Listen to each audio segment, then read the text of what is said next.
Ang programang ito ay rated SPG. Striktong patnubay at gabay ng magulang ang kailangan. Maaaring may masiselang tema, lengguwahe, karahasan, sexual, horror o droga na hindi angkop sa... Pala yung ipinamigay ni Giselle. Pero teka, kasama din ba siya sa last will and testament? Pilit nga na pinapasama ni Moira ang kanyang anak na si Zoe upang magtungo dito nga sa abogado na inihanda nga noon ni Don Pepe upang malaman nila ang tungkol sa kayamanan kung sino nga ang pamamanahan nito.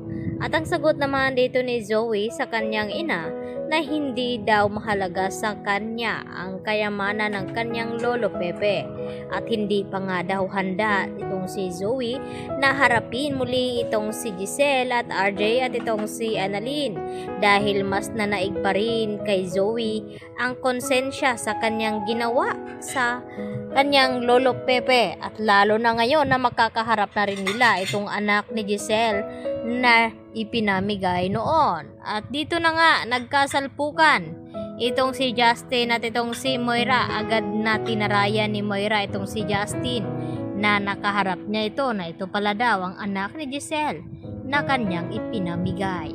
At dito naman hindi nagpapatalo itong si Justin sa malditang Moira at sinagot niya ito na wala siyang pakialam sa mga sasabihin dito ni Moira.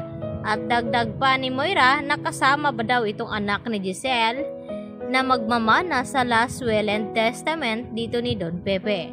At maya-maya nga ay narinig na nga dito nila Moira at RJ at Giselle at Justin ang sinabi ng abogado ni Don Pepe na ang magmamana daw sa last will and testament ay walang iba kundi itong si Annalyn Santos. At nagulat itong si Moira at sinabi dito sa attorney na bakit pinamanahan daw ni Don Pepe itong si Annalyn na anak daw ito sa labas. At hindi nga makatiis itong si Justin na sagutin itong si Moira na alam niya ang dahilan na kung bakit hindi binigyan ng mana ang kanyang anak na si Zoe dahil hindi pala nila ito kadugo.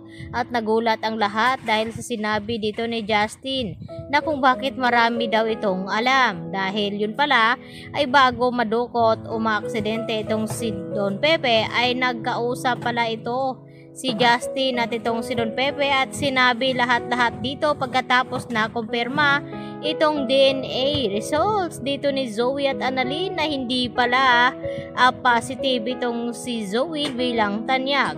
At dahil dito hindi nakabilang itong si Zoe sa last will and testament dito ni Don Pepe at lalong mas nagulat itong si Moira na walang makukuha kahit isang kusing itong kanyang anak na si Zoe dahil ang ipinamana ni Don Pepe dito naman kay Justin ay walang iba kundi itong Apex Hospital, kaya naman ay siya ang hihirangin na magiging co-owner ng Apex at ipakilala na nga ito ni Giselle at RJ sa buong ospital itong si Justin.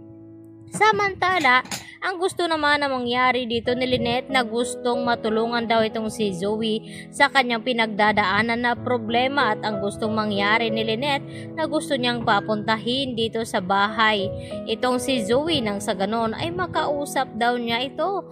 Kaya agad dali-dali na tinawagan ni Carlos itong si Zoe subalit ay hindi nga ito sumagot kaya idinaan na lamang sa pag-text itong si Zoe dito ni Carlos at sinabi na gusto daw siyang makausap ni Lynette at papuntahin dito sa kanyang bahay dahil narinig ni Carlos ang pag-uusap dito ni Chang Susan at Lynette at Diyosa na kung bakit panay daw ang tawag ni Zoe dito kay Doc Carlos Benetes at hindi itong si RJ ang tinatawagan at Giselle.